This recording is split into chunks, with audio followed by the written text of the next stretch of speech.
Hari ini, pada malam hari ini kita akan belajar bareng lagi. Sekarang topiknya terkait kelainan dari tumbuh kembang prenatal. Kayak yang kemarin udah pernah dibahas, itu kita membahas bagaimana normalnya secara fisiologis terjadinya tumbuh kembang pada sistem orofasial kita. Nah, di sini juga akan kita lebih khususkan pada sistem orofasial. Pada saat masa tumbuh kembang itu, kelainan-kelainan apa saja yang bisa terjadi karena salah satunya misalnya gagal fusi atau kelainan herediter lainnya. Oke, nah di sini kita harus mengetahui terlebih dahulu ya terkait prenatal. Nah, jadi prenatal ini adalah fase di mana tumbuh kembang dari manusia itu terjadi secara intrauterin, artinya masih berada di rahim ibu. Proses ketika usia kita masih berada di fase prenatal ini yaitu sekitar 3 trimester pada rahim ibu. Nah, di sini pertumbuhan dan perkembangan manusia itu sangat dipengaruhi oleh banyak faktor ya. Pada trimester 1 dari 3 sampai 5 minggu, kemudian masuk ke trimester kedua dan hingga ke trimester ketiga. Disinilah proses tumbuh kembang pada dasarnya lebih cepat terjadi. Jadi pada dasarnya tumbuh kembang itu ada 2 fase growth spurt-nya, yaitu growth spurt pada fase prenatal dan juga pada fase pubertas ya. Nah, di sini yang kita akan bahas adalah pada fase prenatalnya. Berarti pada fase masih di dalam kandungan ibu, ya sekitar 3 trimester atau 9 bulan di kandungan ibu. Nah, berikut adalah gambaran dari proses terbentuknya tumbuh kembangnya dari orofasial kita, rongga mulut dan juga fasial ya wajah kita serta tulang pipi dan mukosa di sekitarnya. Seperti yang kita ketahui pada fase minggu ketiga dari intrauterin, di sini akan terbentuk beberapa tonjolan. Awalnya kita ini kan dimulai dari proses fertilisasi, bertemunya antara sperma dan juga ovum, sehingga terbentuklah zigot ya. Nah, zigot inilah nanti yang akan mengalami mitosis, kemudian meiosis, dia berkembang. Kalau misalnya kita balik ke biologi seluler, yang awalnya 1 sel menjadi 2 sel, dari 2 sel menjadi 4 sel menjadi 8 sel, karena di sini adalah kromosom haploid ya yang berjumlah 2N. Nah, jadi ketika kita yang awalnya hanya segumpal daging ini, nanti gumpalan daging itu akan melakukan mitosis, akan melakukan meiosis. Dalam hal ini dia ada proses yang namanya tumbuh. Tumbuh itu kan ada hiperplasia, hipertrofi, yaitu bertambahnya ukuran dan jumlah. Nah, di sini terbentuklah prominensia, artinya tonjolan-tonjolan. Tonjolan inilah yang nanti akan mengalami fusi, akan berdiferensiasi menjadi tulang wajah kita, menjadi maksila, menjadi mandibula, palatum, dan sebagainya. Di sini pada dasarnya ada 6 tonjolan ya, sebenarnya ada di sini ada prominensia frontonasalis, kemudian di sini maxillaris, di sini mandibularis, dan di sini ada nasalis. Nah, pada masa ke-7 dari 7 minggu dari kandungan ibu, prominensia ini akan membentuk cerukan di dalamnya. Itulah yang disebut dengan stromodeum. Lubang inilah sebagai awalnya rongga mulut kita. Sebagai kita tahu, rongga mulut ini dia itu kan berupa gerbang ya. Kita mau masuk ke organ tubuh kita bagian dalam, gerbang awalnya ini rongga mulut. Nah, jadi stromodeum ini dia sebagai rongga mulut primitif yang mengawali terbentuknya kafum oris kita, kemudian faring, laring, dan sebagainya. Stromodeum ini kemudian akan berkembang ya menjadi mulut yang lebih kompleks, dan juga di sini antar prominensianya mengalami fusi ya. Terbentuklah maksila, mandibula, dahi, dan juga organ-organ pendukung lainnya, termasuklah palatum, lidah, dan sebagainya. Sehingga pada masa beberapa minggu dari intrauterin itu akan terbentuklah wajah manusia ya, yang dari awalnya gumpalan daging menjadi wajah manusia. Nah, di sini ya lebih lengkapnya. Jadi di sini ada beberapa prosesus atau penonjolan tadi. Nah, tonjolan itu kan ada macam-macam, ada 6 macam. 6 macam inilah yang nanti akan membagi struktur dari orofasial kita. Seperti contohnya di sini prominensia frontonasalis, berarti bagian frontal ya, dia bagian frontal, dia akan membentuk dahi, kemudian hidung, nasal, medial, dan juga lateral ya. Di sini nasal, medial, dan juga lateralnya di sini ya. Nasal medial itu yang membuat punggung hidung ya. Kemudian yang bagian lateralnya itu salah satunya membuat cuping hidung. Dan seterusnya ya. Di sini ada prominensia mandibularis yang membuat labium inferius. Nah, ketika prominensia ini mengalami fase fusi, fase penggabungan, maka ada beberapa hal yang akan mengakibatkan, contohnya terjadinya gagal fusi. Gagal fusi inilah yang nanti akan mengakibatkan terjadinya kelainan-kelainan pada struktur anatomi pada fase prenatal, yang sebenarnya dapat diketahui sejak masih di dalam kandungan sudah bisa diketahui dengan metode USG ya. Bisa diketahui itu. Jadi sebenarnya kalau dicegah mungkin lebih kompleks, tapi untuk diketahui bisa. Nah, tujuannya untuk diketahui lebih cepat ini adalah agar dapat ditata laksana secara dini. Nanti kita akan bahas terkait syarat dari tata laksana kelainan tumbuh kembang prenatal ini apa saja, dan juga sudah mulai bisa dilakukan pada umur berapa, itu bisa kita bahas. Jadi di sini fokusnya adalah kita sudah mengetahui dulu kalau misalnya terjadi kelainan dari tumbuh kembang pada fase prenatal, yang kemudian jika bayinya sudah lahir, maka dapat dilakukan pertimbangan untuk dilakukan perawatan secara dini, agar supaya fungsi fisiologis dari anatomi itu dapat berjalan dengan baik.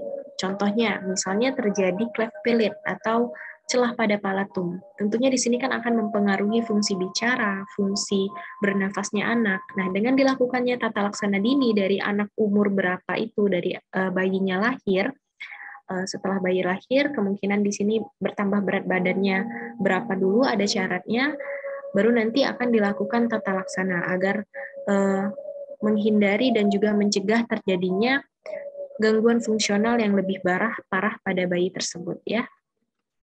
Nah, ada beberapa faktor lingkungan yang dapat mempengaruhi terjadinya gangguan dari fusi dari prominensia tadi.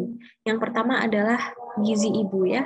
Jadi makanya ibu itu harus banyak mengkonsumsi makanan dan juga suplemen-suplemen yang dapat meningkatkan kebutuhan gizinya.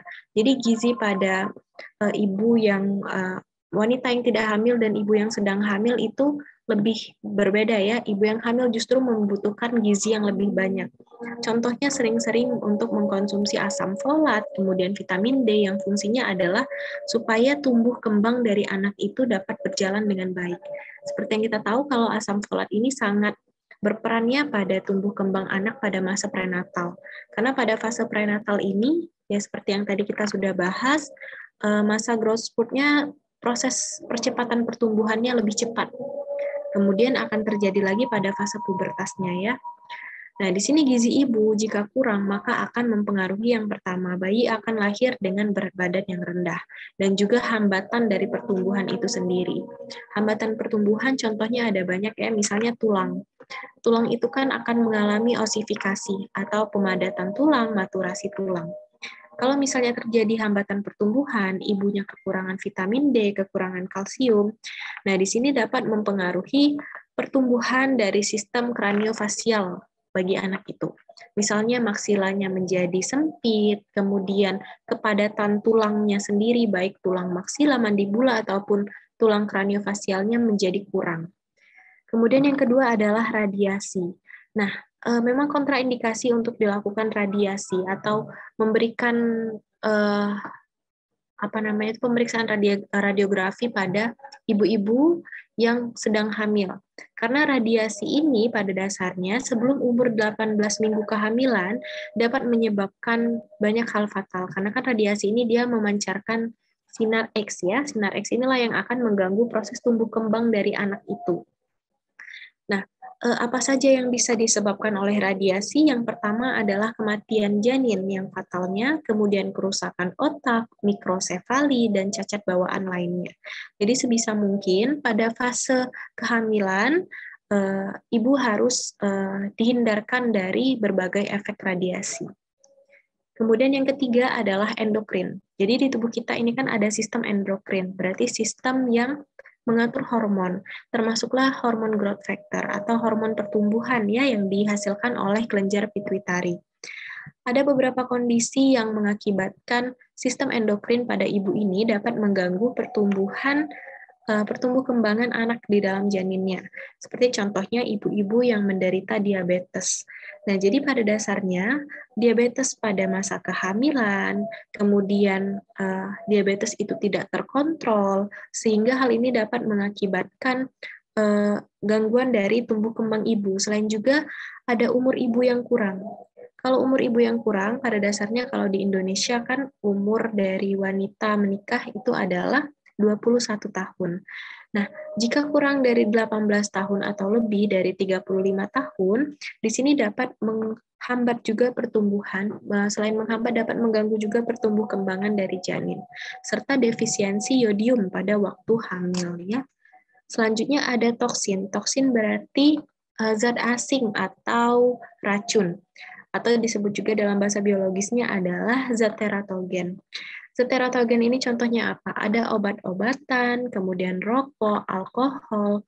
Kalau obat-obatan pada dasarnya yang paling sering mempengaruhi dalam orofasial, tentunya misalnya dalam hal tumbuh kembang gigi, misalnya adalah obat-obatan fenitoin ya, kemudian ada beberapa obatan yang dapat mengakibatkan gangguan pertumbuh kembangan gigi, termasuk juga terbentuknya stain pada gigi anak itu oleh konsumsi obat-obatan yang dilakukan oleh ibu. Kemudian obat-obatan ini juga kan ada beberapa golongan yang memang secara in vivo-nya dia terbukti tidak dapat dikonsumsi oleh ibu hamil. Maka dari itu perhatian terhadap pemilihan perawatan, pemilihan pengobatan pada ibu-ibu ini yang sedang hamil harus dilakukan dengan cermat ya. Ada beberapa obat yang memang tidak boleh dikonsumsi oleh ibu-ibu hamil dan juga ada yang aman. Kemudian rokok dan alkohol tentu saja tidak hanya pada ibu hamil namun juga pada kita manusia yang normal, yang sehat. Kita tidak disarankan untuk merokok dan mengkonsumsi alkohol karena ini merupakan salah satu kebiasaan buruk karena zat-zat yang ada di rokok dan alkohol itu tentu saja dapat mengganggu kesehatan tubuh kita, apalagi di ibu hamil yang di dalamnya dia mengandung janin. Konsumsi dari obat-obatan, rokok, dan alkohol ini akan mengganggu proses tumbuh kembang janin. Salah satunya adalah manifestasinya lahir bayi dengan berat badan yang rendah, kemudian kelainan fisik lainnya ya.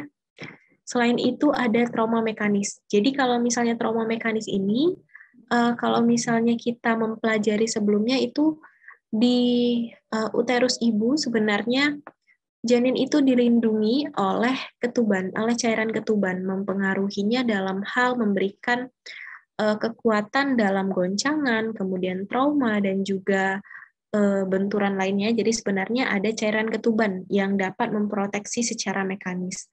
Kondisi-kondisi ketika cairan ketubannya hilang atau berkurang inilah yang dapat mempengaruhi tumbuh kembang dari fase prenatal dalam tumbuh kembang janinnya. Selanjutnya ada infeksi. Jadi infeksi ini banyak banget sebenarnya. Biasanya kalau ibu yang melahirkan secara vaginal, itu dia memiliki resiko untuk, kalau misalnya sebelumnya ada kelainan di ibu tersebut, infeksi-infeksi sebelumnya yang pernah diderita oleh ibu, seperti salah satunya kalau secara oral adalah ibu-ibu yang mengalami sebelum dia misalnya hamil pernah memiliki riwayat kena virus herpes simplex. Ketika dia melahirkan, di situ ada resiko bahwa secara vaginal, secara intraurin, virus itu akan ikut ke tubuh bayinya, sehingga akan bermanifestasi klinis juga di tubuh bayinya setelah beberapa bulan kemudian. Karena pada dasarnya kita tahu ya, anak itu ketika lahir dia ada respon imunnya sendiri yang nanti akan dipengaruhi oleh faktor lingkungan. Jadi ketika imunnya turun, maka virus-virus yang didapatkan atau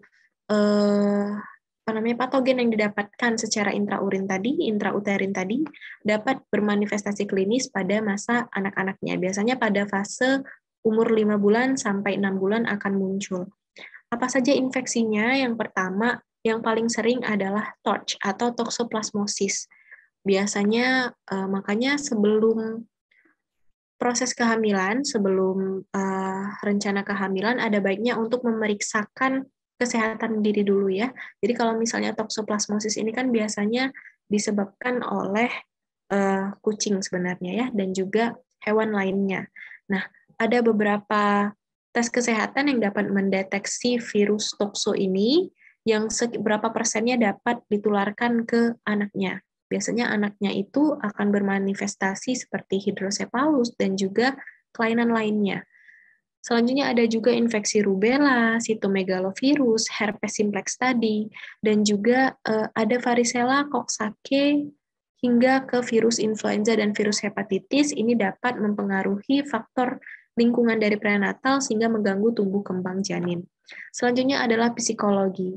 Jadi sangat disarankan untuk pada fase kehamilan, ibu itu harus dijaga psikologinya dengan baik, karena faktor stres, pikiran yang berat, itu dapat mengganggu proses tumbuh kembang anaknya ya.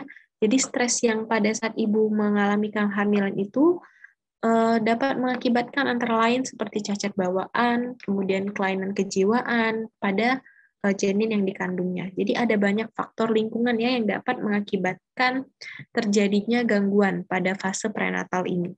Jadi baik dari gizi, kemudian psikologis, dan juga faktor eksternal lainnya harus sangat diperhatikan pada saat ibu dalam masa kehamilan agar tidak mengganggu tumbuh kembang anaknya.